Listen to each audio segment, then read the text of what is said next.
Hello, welcome to Tech Britain TV. My name's Imran Azam, and as you can see, we're here at Pavilion Dance, which is the venue for Silicon Beach 2013. This fellow you have standing next to me is Dave Birss. You've probably heard of him. He's all over the internet.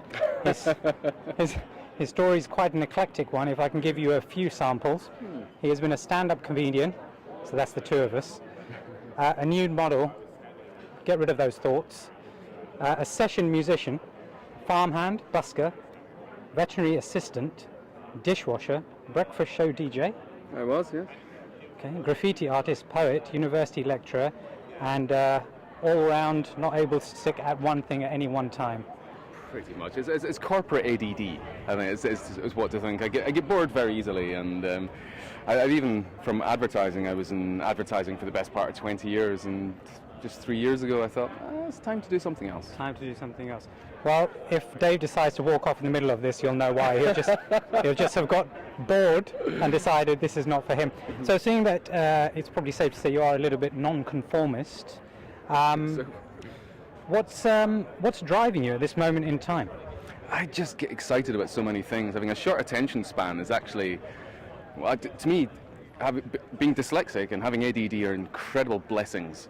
That's a lot of people. If I was in an American school right now, I'd be in Ritalin. But I think that they're damping down incredible opportunities within their youth by doing that. Because when you've got ADD and you have to deal with it, or you've got dyslexia and you have to deal with it and find your ways around, it gives you a different approach to life. And I just do stuff that excites me. So 10 days ago, just because I could, I built an app. And I'm trying to get that app into the App Store now. Never having done that before, but it's a learning experience, and I just like to do stuff that I learn from. Can't you just go and get a proper job? I've had the proper job. I don't want a proper job. I don't. I'm just telling you what people tell me. I know. I'm poor, but I'm happy, and I do stuff that I enjoy, and I'm fortunate to have a very, very patient family. Is it better to be poor and happy or rich and content? Oh, this is going to get all philosophical now. I think you need those moments of joy in your life, and I think contentment probably wouldn't give me those moments of joy, and I think that I've got this creative thing inside me that will always spike. As soon as I feel content and comfortable, that's it. I need to move on.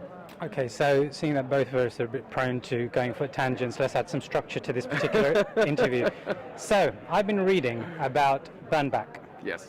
And this marketing genius from the 50s in America, who basically introduced concepts. I mean, you tell us, he introduced certain ideas which have lived with us to this day, and then I'll ask you about how we need to move on from that. But what did Bernbach do? I mean, Bernbach was amazing. His first thing really in advertising that he's credited for is what we call the creative team.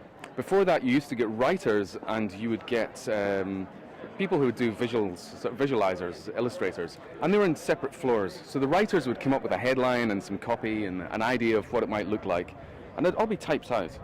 And this would go to the visualizers, and the visualizers would then do up a visual, and it would run. And these people were separated, and what Bernbach did was he brought them together and realized that two minds working together, it's 1 and 1 equals 3. You get so much more out of that. So he did that, but really what his whole thing about was a reaction to what was happening in American advertising at the time.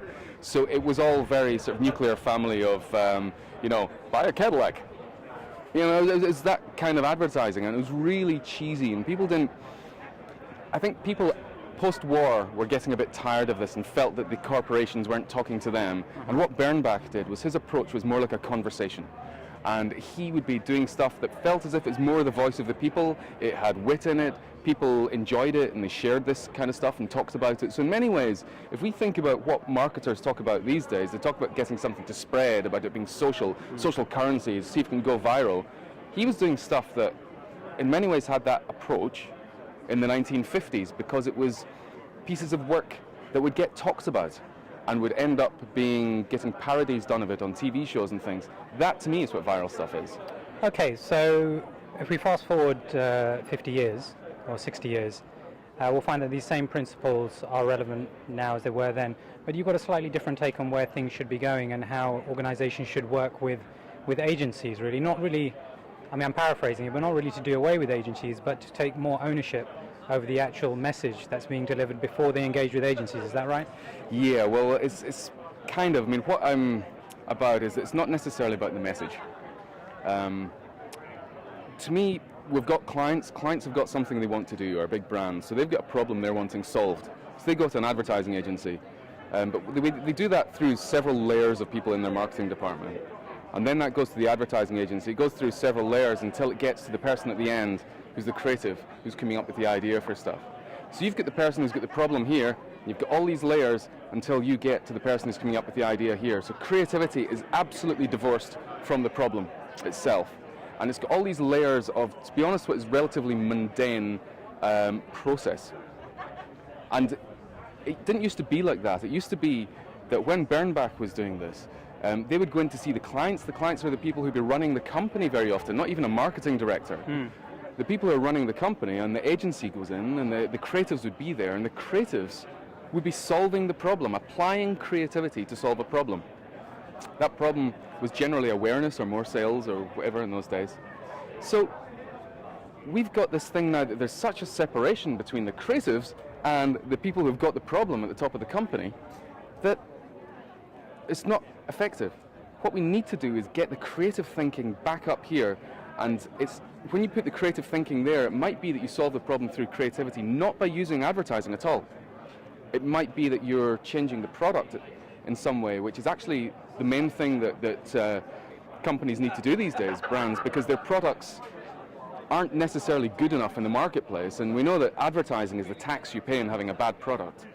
So if we get the product right, then we don't need the whole persuasion communication thing as much, because the product itself has marketing built into it. Why are you in Bournemouth? To host this event, because they're very lovely. Yes, I'm hosting it. So Second time you're hosting, isn't it? yeah, second time. And Matt Desmere, for some reason, I don't think he got the court order through in time, and I ended up coming back and taking the stage. He had no option at that point. So I think until the lawyers get it sorted out, maybe tomorrow they can drag me away. This is, I suppose, it's an extremely relevant question for you. Where do you stand on the Scottish vote coming up? I mean, are you pro-independence or are you pro-union? I mean, this is a highly important topic for the tech community to know. It is. I will say, first of all, I haven't lived in Scotland for nearly 20 years, so I don't feel I've got the right to say. I know that independence is something that is a beautiful dream, and people love the dream, the emotional idea of this. William Wallace of you can take our lives, but you cannot take our freedom, kind of stuff. But people love all that stuff. But we have to understand economically, can Scotland stand on its own 2 feet? I'm not sure. So I'm going to sit on the fence and say that I love the dream, I'm just not convinced of the reality. Glad you took my question so seriously. Actually, that was very sweet of you. Sorry, do you just want a fart gag in there? Right, Dave. So you're going to be hanging around the rest of the day, obviously. Yes, I'm not allowed to go anywhere. Yes, of course, yes. Otherwise, who's going to host? Probably ask me. That's not a good idea. All right, listen, thanks very much for joining us. No doubt we'll be hearing from you again. If not today, then we'll bump into you at some point. Fantastic. Thank you, Imran. No problem. So there you have it. Dave Birss, surname I've never come across, but there he is. Our very own Scotsman in Bournemouth. Not pro-independence, not pro-union, sitting on the fence. And a technology man through and through, and a lot of other things through and through as well. We'll be back with other interesting characters later.